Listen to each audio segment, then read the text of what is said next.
ក្តីរាយការណ៍របស់កាសែត The Nation បាទកាសែត The Nation គាត់បានបញ្ជាក់ថាលោកមេបញ្ជាការយុទ្ធភូមិភាគ2របស់ថៃគឺលោកឧត្តមសេនីយ៍ឯកវីរយុទ្ធរក្សិនបានបញ្ជាក់ថាគាត់បានទៅជួបសួរសុខទុក្ខទាហានហើយគាត់មើលឃើញអំពីស្ថានភាពពួកគេនឹងគឺមានស្មារតីល្អមានការហូបចុកអីនឹងល្អប្រសើរដែលនៅទីនោះមិនមានការខ្វះខាតឬក៏ការលំបាកអីទេទោះបីជាជួបភ្លៀងយ៉ាងណាក៏ដោយគឺពួកគេនៅតែមាន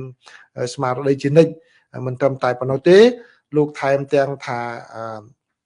ទាហានថៃនឹងគឺខិតខំការពារអធិបតេយ្យនិងប្រជាពលរដ្ឋរបស់គាត់នឹងហើយថៃនឹងមិនបោះបង់ទឹកដីរបស់ខ្លួនណាសូម្បីតែ1 មីលីម៉ែត្រឡើយបាទ1 មីលីម៉ែត្រការ៉េ1 សង់ទីម៉ែត្រការ៉េក៏មិនឲ្យបាត់ផងដែរហើយថែមទាំងបាននិយាយថាមានការដាក់កាមេរ៉ាតាមដានសកម្មភាពមួយចំនួនដែលមានសកម្មភាពខ្លះគាត់ចោទថាទាហានរបស់កម្ពុជាបានលបចូលទៅក្នុងទឹកដីរបស់ថៃហើយថែមទាំងការដាក់នោះគឺដើម្បីតាមដានពិនិត្យមើលថាតើសកម្មភាពរបស់កម្ពុជាចូលនឹងដាក់មីនយ៉ាងម៉េចឬក៏ចូលទៅកាត់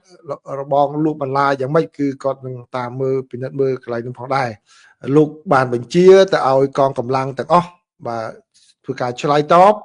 ចំពោះអ្នកណាម្នាក់ដែលចូលមកក្នុងទឹកដីថៃបាទដោយមានប្រដាប់អាវុធហើយជាការរំលោភអធិបតេយ្យភាពរបស់ថៃហើយគាត់បានបន្ថែមថាប្រសិនបើកម្ពុជាប្រសិនបើទាហានកម្ពុជាឆ្លងចូលទឹកដីថៃដោយមានអាវុធមាននឹងគឺมันអាចដឹកលែងបានទេ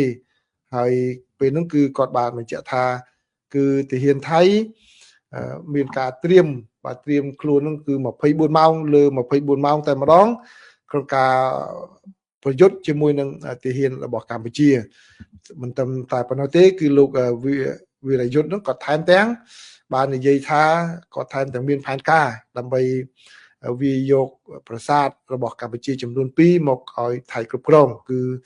ក្នុងនោះគឺមានប្រាសាទតាក្របីនិងប្រាសាទ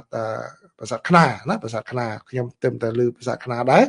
គឺនៅក្នុងការសរសេររបស់ខាង The Nation រាយការណ៍របស់ The Nation ហ្នឹងឃើញពីប្រាសាទខ្នាហ្នឹងបាទគឺចេញមកគឺសម្ដីគាត់បង្ហាញនៅការប្រើហិង្សាប្រើកម្លាំងជាប់ជានិច្ចតែម្ដងអញ្ចឹងហើយដូចតែខ្ញុំធ្លាប់បានជម្រាបប្រិយមិត្តអញ្ចឹងគឺមានមេតប2ដែលយើងគួរតែប្រយ័ត្នប្រយែងហ្នឹងគឺទី1គឺលោកនឹងហើយនៅយុទ្ធភូមិភាគ2និងយុទ្ធភូមិភាគ1បាទយុទ្ធភូមិភាគ1គឺមានការចាក់ភ្លេងចាក់អីដែលជាតាក់ទិចមួយគាត់អនុញ្ញាតឲ្យអ្នកប្រើប្រាស់បណ្ដាញសង្គមនោះធ្វើផ្លេផ្ដាស់មកលើប្រទេសកម្ពុជានឹង